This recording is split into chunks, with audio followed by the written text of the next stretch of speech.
Coming out and talking to us. The one thing that is so impressive about Ralph is how he has been just so successful in every market that he's gone into. And it's because he knows how to identify opportunity when he sees it. I've had lots of conversations with Ralph where we've just riffed back and forth on different ways to do due diligence and different ways to look at deals, different ways to structure deals. And the one thing that I really appreciate is just him coming to talk to you about what he's looked for in different markets to identify that opportunity. And his track record speaks for himself. You know, he's done a lot of really awesome business, and he's definitely a great person to learn from. So that's one of the reasons we keep coming to REAG. And if you guys haven't checked it out, I'm sure he'd be happy to host you for a beer after the event too. Now, we're going to get down to what's going on in Edmonton. We're going to talk about the economics. Now, last time I talked about more of the historical economics of what had been happening since kind of our downturn in 2014. I'm going to keep that going, and I'm going to talk about what's happening in Edmonton right now. So let's look at some of the market drivers, and this is probably going to sound similar to some of the stuff that Ralph was talking about. When we look at what's driving a market for real estate, we look at things like the GDP and the economy. We look at what infrastructure projects are happening in that market, if there are any at all to speak of. Obviously, we want to know about job growth, because if there's jobs, you get people. People drive population growth. That's another indicator. And once there's people in a market, that's when the vacancy goes down.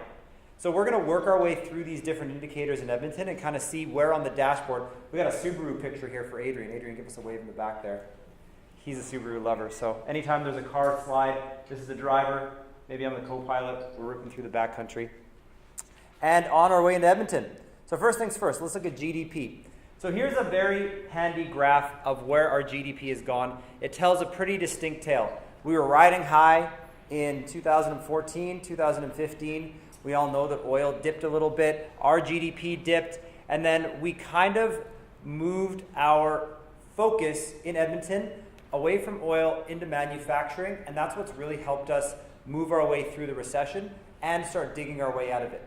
When we take a look at Alberta's economic activity, this is GDP growth year after year. So again, you can see two recessionary years in 15 and 16. 17, we had a pretty strong year, and they're predicting Edmonton and Alberta to lead the country in 18 and 19 with about a 2.5% growth. So we're really excited about that. This is just represented again. You can see in 17, 18 forecast, 19 where things are going. Now, I'm going to point out one of the things that a lot of people have been concerned about, which is pipeline delays. Is this the end of the world? Has this crashed the Edmonton economy? Are we freaking out? Well, some people are. But the fact of the matter is, it's not like we were taking something away from Edmonton that was already there. It's not like we turned a pipeline off.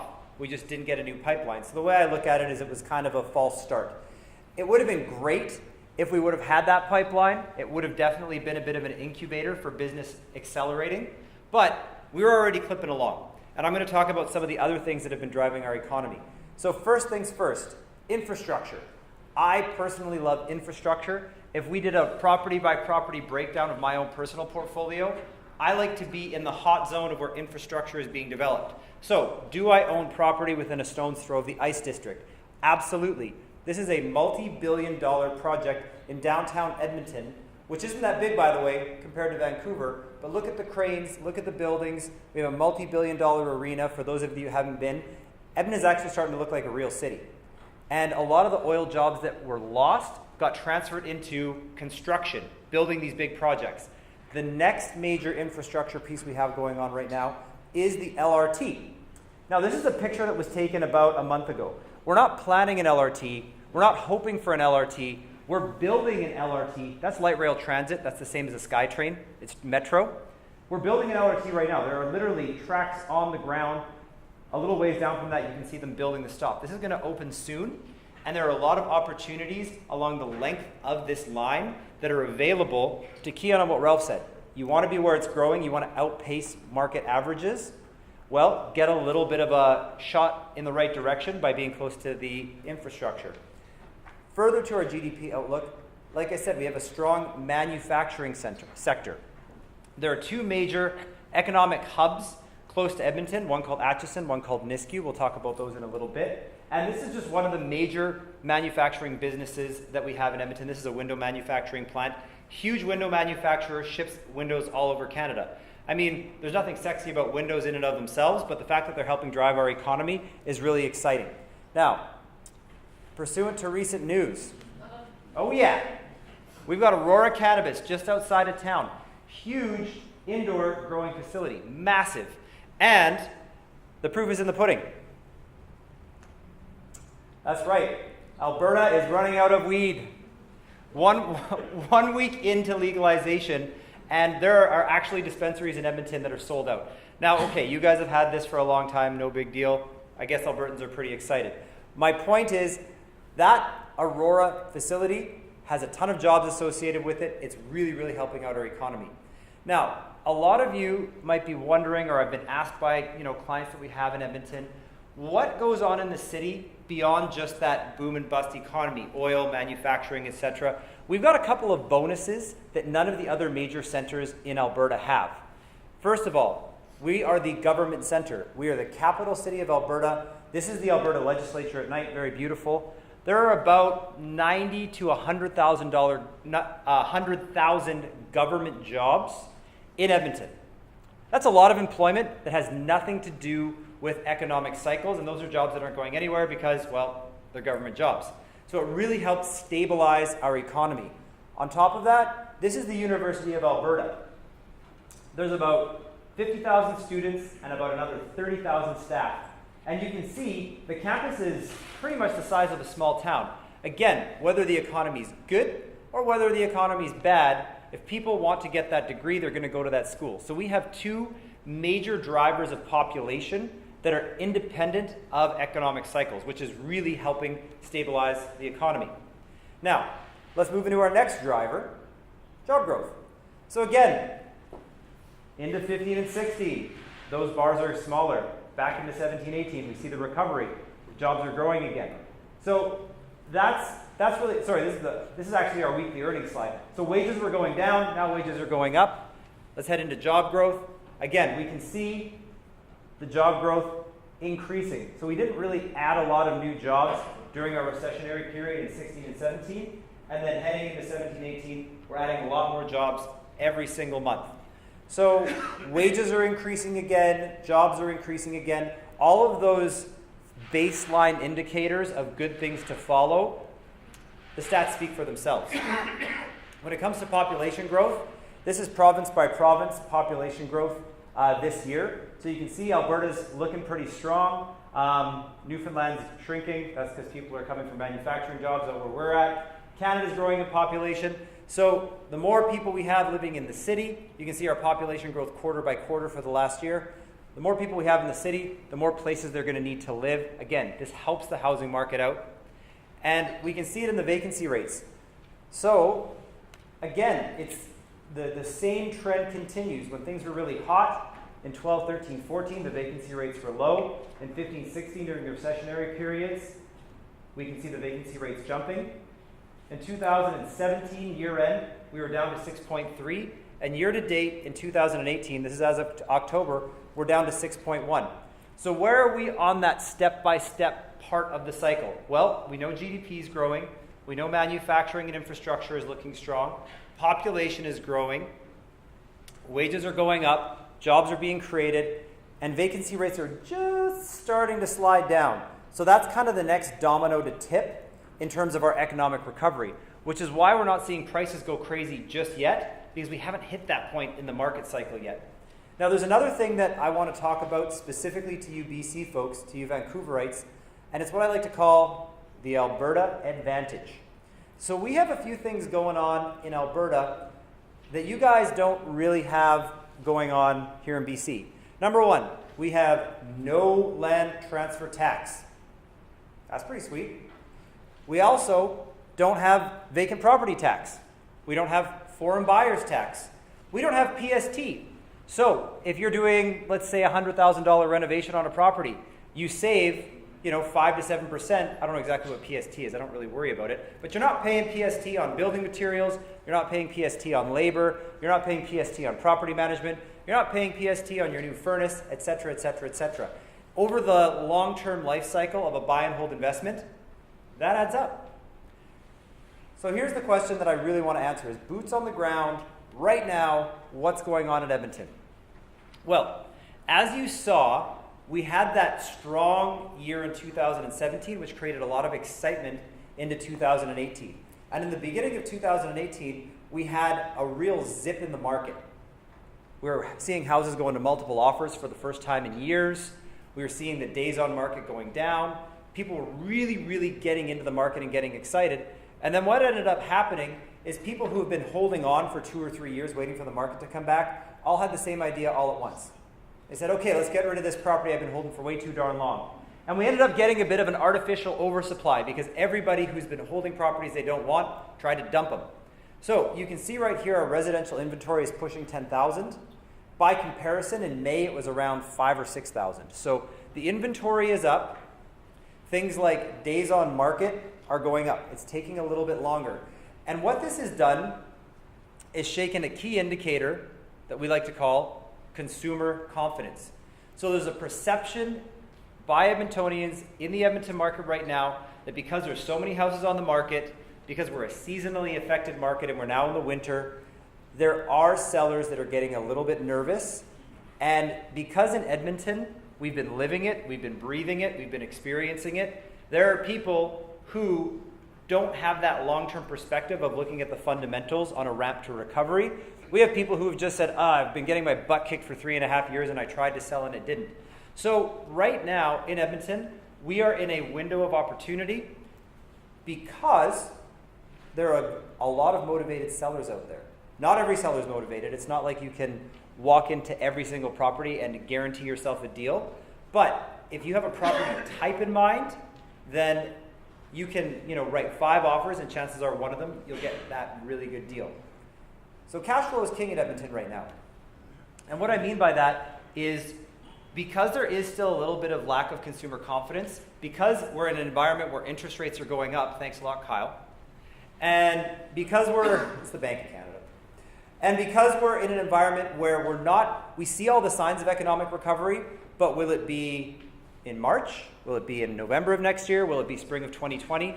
I don't have a crystal ball. All I can see is a runway that's improving. And so in the meantime, you want to focus on cash flow. That's one of the most important and interesting value propositions in the Edmonton market is just how much it cash flows. So we're going to focus on cash flowing properties, and we're going to make sure that cash flow is front row and center with our investment strategy.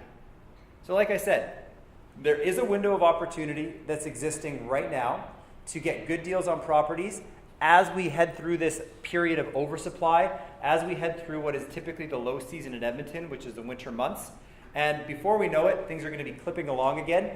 And then instead of your strategy in Edmonton being just focused on cash flow, you're actually going to be able to start factoring really strong market growth into your projections as well, which is really exciting because, well, that's what you guys just got spoiled with in Vancouver, a period of really aggressive growth. So again, when we look at the economic indicators, that's what's coming up in Edmonton. And we've got an opportunity to take advantage of still relatively low interest rates. We've got an opportunity to take advantage of an environment where there are going to be some motivated vendors. And we've got an opportunity to lock in good cash flow now and then watch the equity appreciate over a 5-year mortgage term. So that's a little bit of an Edmonton update. I hope that section landed. Does anybody have any quick questions before I move on to the next section? Cool. Okay, well, I'm just going to keep it rolling then. The next thing that I want to talk about, a lot of you don't know too much about Edmonton. Is that fair to say? I know I see a lot of faces in the room who've come in and visited us over the years. But for those of you who have never been to Edmonton, that's the whole point of this event. Not only am I talking about the economics of Edmonton, but I want to walk you through the city so that you know what's going on. So on our website, at the Mogul RG website, we've got a really cool section called Mogul Mastermind, and we've got a resource library. And the reason we have that resource library is so that you can come, check out different neighborhoods, learn about the city, click through it district by district. So once you click through it, you're going to see this. Is this a laser pointer? Awesome. You're going to see this really handy map. When you click on an area like Mill Woods, there'll be a video of me talking about the area, and there'll be a summary of what investing in that district of the city looks like. What I intend to do right now is a very annotated version of that. Now, you guys all gave us your email. I'm going to send you this slide deck. We're going to send you the link to this. I'm going to go through this really quick. I'm going to give like boom, boom, boom, bullet point about each district. But it's good to know what's going on in our fair city. So first of all, let's zoom out one level. I'm going to rely on the laser pointer here. So these are our manufacturing centers. We've got Nisku. This is not a place people live. This is just acres and acres and acres of industrial and manufacturing land. It doesn't say it on the map, but Atchison is right here, same situation. And then this part right here, kind of right in between Sherwood Park and Edmonton, these are the oil refineries. And lucky Sherwood Park, they're downwind from all those oil refineries. They've got the highest incidence of asthma in Edmonton, or in Canada. Figure that one out. Okay, so let's talk about neighborhoods to invest in. So let's go to the north side first. So there's another light industrial area right here. This is like everything from auto detailing, kitchen cabinet warehouses, granite warehouses, stuff like that. Like very, very light industrial. This is the north side. And the north side is a very steady Eddie kind of neighborhood. The only major infrastructure we've had there recently is the completion of this freeway, which has opened up access to the rest of the city. So now you can live here, hop on the freeway, be to Atchison in 15 minutes instead of 35 minutes in traffic. Fantastic. It makes it easier for people to get to the employment hubs. What you're going to see here is a lot of lower income, family-oriented type of tenant profiles. People who are in that, $40,000 to $60,000, $70,000 a year household income. There's schools galore in this area. Great for families, great for long-term tenant profile. If a steady Eddie type of investment is for you, then you are going to love this North Area district. Next district I want to talk about is the Alberta Avenue area. You've got Beverly, you've got Macaulay, the NAIT, which is NAIT, like your BCIT, is right tucked in here. Now this area is typically considered to be kind of a bit of a lower income part of town, but there's always pros and cons to every type of investing. The pros in this area is if you love screaming high cash flow, this is where you're going to get it. Because the properties are more affordably priced and relatively high rents in comparison to those purchase prices. Now, of course, as a landlord, you need to be more choosy with your tenant profile, but as long as you have the perspective to be choosy, you pick the right tenants, and this is a neighborhood that you get lifers in. Every property I've owned in this area, my average tenant term has been in that 7-year plus range. So it's a great area to invest for really high cash flow as long as you're willing to be choosy with your tenant profile. The next area I want to talk about is just downtown Edmonton. I would say the best thing going in downtown Edmonton is smaller multifamily buildings just to the north of the Ice District. I would say that there are condos available in Edmonton, but the oversupply of condos in Edmonton right now is very, very large. So proceed with caution, and they're not going to cash flow, so that's more of a speculative play. I don't know if it makes sense for condos in downtown Edmonton. I would definitely try to buy the whole darn building. Yes. I knew you'd approve, Ralph. Okay, let's head into this little corridor right here, Westmount, Glenora, Crestwood. This is one of the more high-end parts of town. Really good place if you want to do construction, really good place if you want to do executive rentals. You're going to pay a premium to have a property in that area. But, I mean, the land value is higher, the prices are higher, the rents are higher. Good place to build. The next area I want to talk about is this West End area right here. Now, if you trace the laser, the LRT is literally going right through the heart of this area.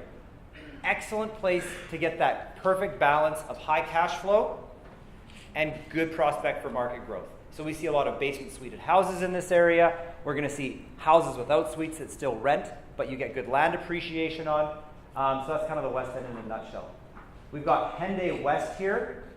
This is a brand new area. The LRT is actually going to come all the way out to it. So there will be a park and ride there, so this whole area will benefit from the LRT.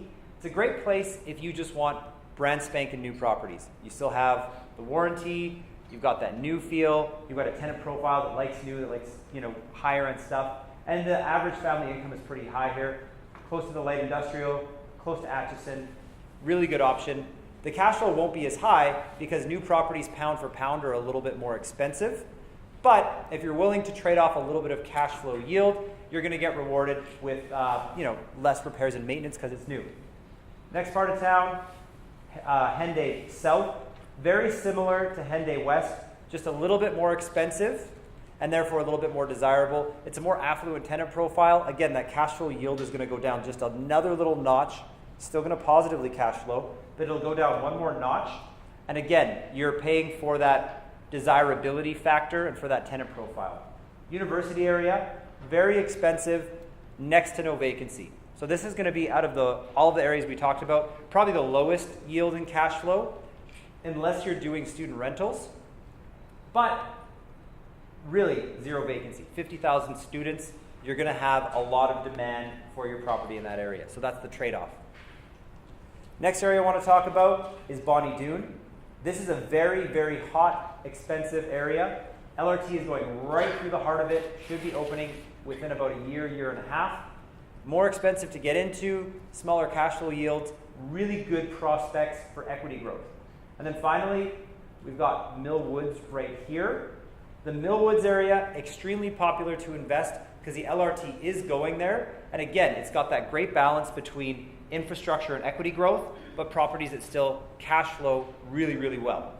So that's a quick run through of the city. Again, I meant that to be quick. Take the time to go to the website. You can watch the videos, read the profiles, etc., etc. That's what it's there for. So let's talk about buying in another city. You need a power team. That's our phrase that we like to say. You need a power team in Edmonton. Now, everybody got a folder when you came on in. You don't have to open it with me. I'm just using it for reference sake. In there is a power team document. So this is everybody you need to be a successful investor in Edmonton. And I'll talk about that as we get through this portion. But just like Ralph said, you need boots on the ground. You need somebody that you can trust for all of the things that you need to make sure your property is safe, well managed, well maintained, and successful in Edmonton. So I'm going to walk you guys through the process of what it's like buying in another city, because for those of you that have never done it before, if you're a little intimidated, I can't drive by the property every day. What is the order of operations? Well, let's just walk through that. So step one, get educated. Come to an event, hear about Edmonton, book a consultation with myself or one of the fellows on my team, learn the market, learn the neighborhoods, and from there drill down to a target property that makes sense for your portfolio. The cool thing about Edmonton is there is a spectrum of properties available, both in price point, cash flow, and new versus old. No one property is right for every type of investor, so you need to start getting a perspective on what kind of a deal is right for you. And again, if cash flow is one of your top priorities, chances are there's going to be a deal in Edmonton that really makes you excited. Once you have that locked in, then set your goal and your timeline for acquisition so that, just like Ralph said, even though Edmonton is in a period right now where there are motivated sellers, it doesn't matter how bad a market gets. If it's a screaming deal, it doesn't last. And if we know that you're ready to take action, we're going to be putting screaming deals in front of you.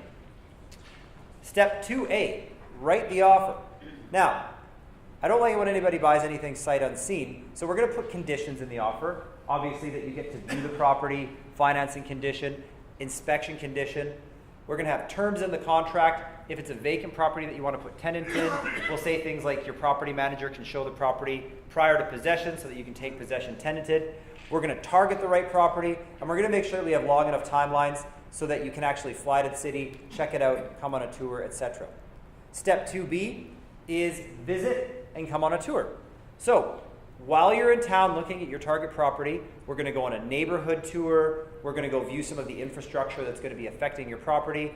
And obviously we'll look at the property and all of the comparable similar property types.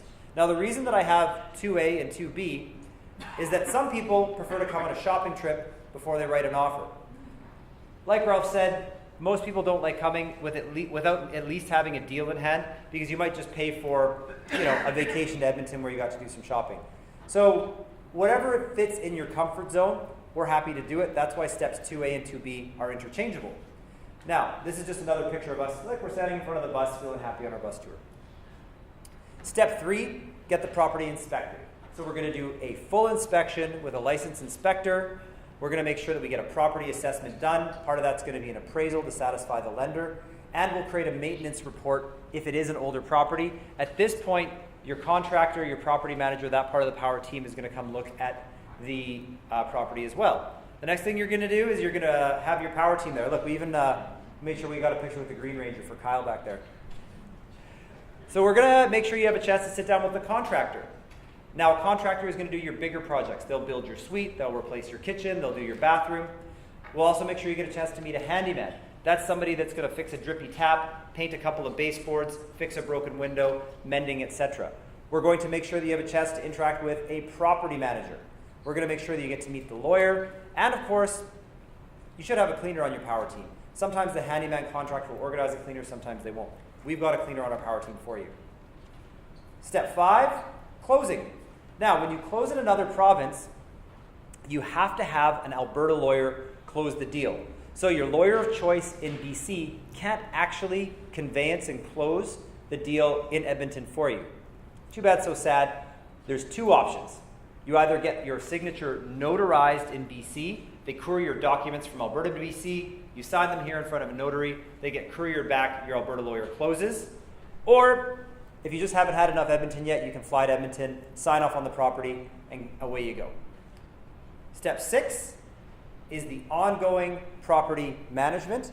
So what's involved with this? You need somebody to manage your property for you. This is vacancy filling, coordinating any maintenance, collecting the rent and forwarding it to you, communicating with the tenants on your behalf, and obviously reporting to you regularly. Now, this is what I call full service property management. Basically, you give them the keys, entrust them with the property, let them do their thing. We also have a vacancy contractor as part of our power team if you want to do what I like to call property management light, if you want to save that 10% per month. And the way that we do this is they will literally go out, market for the tenant, screen the tenant, find the tenant, and place the tenant for you, and then hand it on over. So it really is only an hour flight. It's not that expensive to get to Edmonton. And if you are trying to maximize your cash flow and maybe you just want to, especially if you buy a brand new property, this is an option. You can manage your tenant from afar, especially if you only have a few properties. So again, it's all about comfort zone. You can try both out. We've got both on our power team. You're going to, obviously up your cash flow by managing yourself, but that comes with, doing the bundle of these activities and coordinating them on your own. So, with that, part 1 of our evening is concluding. I'm going to hand it back over to Ralph to talk about our bus tour. Oh, our image isn't working. Well, Ralph, why don't you tell us a little bit about why you're coming out to Edmonton? Yeah, I'll give you the mic. Okay. There you go. So, a couple of clarifications.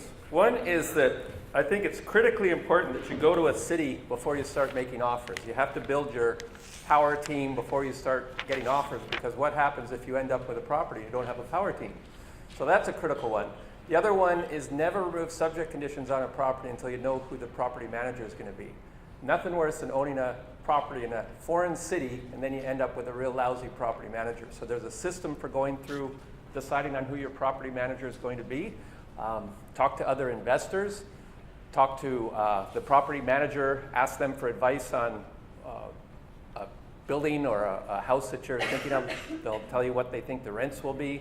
They'll give you an idea of how easy it will be to rent, what sort of renovations you should do. And the great thing is they'll do it for free because they want the business. So by all means, check out James and his team. And I'm going on the field trip because I want to meet your team. I want to start building the boots on the ground in Edmonton because I'm interested in Edmonton.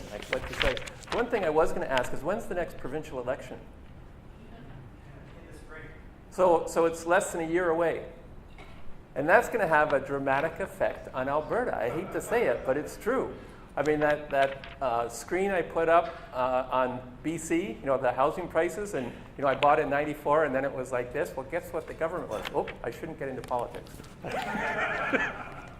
Anyway, James asked me to do a little segue to the networking session. So what I want to do is when you're meeting new people and you're building a power team, it's very important that they have good morals. So I'm going to go over with you a little test to see how moral you are. And you can ask this of your networking buddies as we have this networking break. But the test has only one question, and it's a very important one. By giving an honest answer, you'll discover where you stand morally. It features an unlikely, completely fictional situation in which you will have to make a decision. Only you will know the results, so remember that your answer needs to be honest. And here's the situation. You're in Florida, and it's Miami to be exact. There's chaos all around you. It's caused by a hurricane, and severe flooding. This is a flood of biblical proportions. You're a photojournalist working for a major newspaper and you're caught in the middle of this epic disaster. The situation is nearly hopeless. You're trying to shoot career-making photos. There are houses and people swirling around you, some disappearing under the water. Here's the test. Suddenly you see a man in the water. He's fighting for his life, trying not to be taken down with the debris. You move closer, and somehow he looks familiar. Oh my God, it's Donald Trump. So, at the same time, you notice that the raging waters are about to take him down forever. So, here's the options. You save the life of Donald Trump, or you can shoot a dramatic Pulitzer Prize-winning photo documenting the death of one of the world's most powerful Republican men, hell-bent on hell. So here's the moral question. Would you select high contrast color film? Would you go with the classic simplicity of black and white?